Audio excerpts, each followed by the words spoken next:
Wuthering Heights, Emily Bronte's only novel, was first published in 1847 under the pen name Ellis Bell. Initially met with mixed reviews for its dark passion and complex structure, it is now regarded as one of the greatest works of English literature. It is a tale of obsession, revenge, love and destruction set against the harsh backdrop of the Yorkshire moors. The story begins in 1801 when Mr. Lockwood, a gentleman renting the nearby Thrushcross Grange, visits his landlord, Heathcliff, at the remote farmhouse of Wuthering Heights. He finds the household strange, unfriendly and unsettling. On returning home, Lockwood falls ill and is cared for by his housekeeper, Nellie Dean, who recounts the history of the Earnshaw and Linton families and the tangled legacy of Heathcliff's rise. Years earlier, the master of Wuthering Heights, Mr. Earnshaw, brought home a dark-haired orphaned boy he had found in Liverpool. Named Heathcliff, the child grows up alongside Earnshaw's children, Hindley and Catherine. Hindley resents the intruder, while Catherine forms a fierce, passionate bond with him. Their relationship is wild, intense and elemental, shaped by the storms and freedom of the moors. When Mr. Earnshaw dies, Hindley inherits Wuthering Heights. Now master, he relegates Heathcliff to the status of a servant. Still, Heathcliff and Catherine remain inseparable. They roam the moors together and imagine themselves untamed by society. But Catherine's ambitions complicate matters. One night, after staying at Thrushcross Grange, she is introduced to Edgar Linton, the refined heir of the neighbouring estate. Attracted to his wealth and gentility, Catherine accepts Edgar's proposal of marriage, though she confides to Nellie Dean that her true soul belongs to Heathcliff. She declares that marrying Heathcliff would degrade her, yet she also insists, "I am Heathcliff." Heathcliff overhears only part of her confession, the part where she rejects him, and flees Wuthering Heights in anguish. During Heathcliff's absence, Catherine marries Edgar and moves to Thrushcross Grange, where she lives in relative comfort. But her happiness is fragile. When Heathcliff suddenly returns, transformed into a wealthy and polished gentleman, the old passions ignite. Catherine and Heathcliff's connection remains overwhelming and destructive, defying the bonds of marriage and social expectation. Heathcliff begins to pursue revenge on those who wronged him, starting with Hindley, who has descended into drunken ruin. Heathcliff lends him money, gradually gaining control of Wuthering Heights. He also ensnares Hindley's son, Hareton, reducing him to ignorance and servitude as a way of mirroring his own childhood humiliation. Meanwhile, Heathcliff seeks vengeance against Edgar by marrying his sister, Isabella Linton. The marriage is loveless and abusive, designed only to wound Edgar and extend Heathcliff's reach into the Linton family's wealth. Isabella flees, giving birth to a son, Linton Heathcliff, who is raised away from his father's cruelty. Catherine, torn between Edgar's stability and Heathcliff's passion, suffers emotionally and physically.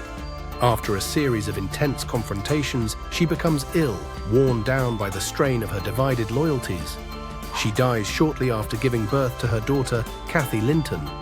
Heathcliff is devastated. His grief turns to obsession. He begs Catherine's spirit to haunt him, unable to bear life without her. In the years that follow, Heathcliff's revenge grows more calculated.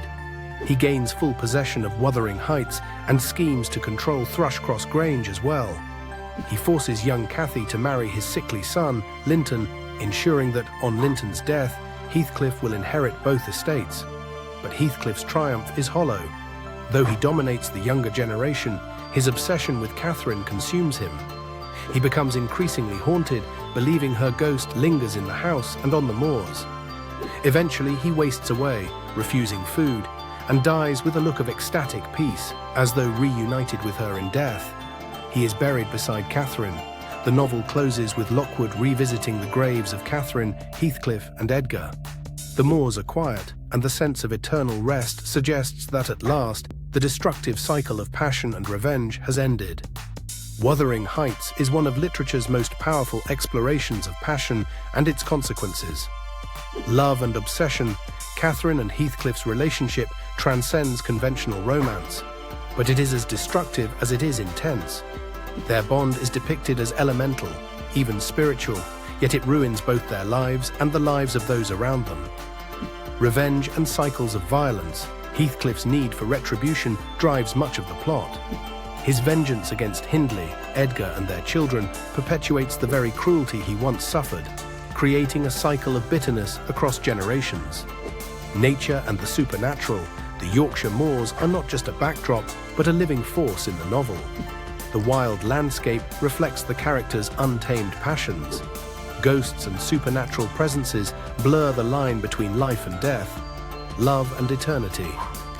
Class and social status, Heathcliff's exclusion from gentility, fuels much of his anger. Catherine's decision to marry Edgar for social advancement underscores the rigid class divisions of 19th century England. Generational healing.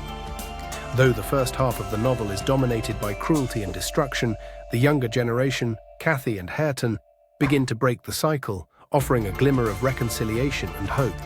When Wuthering Heights was first published, many readers found it shocking, even brutal. Today, its raw emotional intensity is what makes it enduring.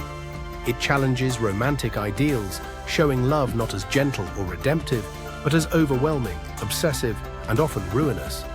The novel has influenced countless modern works. Its themes of toxic love, obsession, and revenge echo in contemporary literature, film, and television.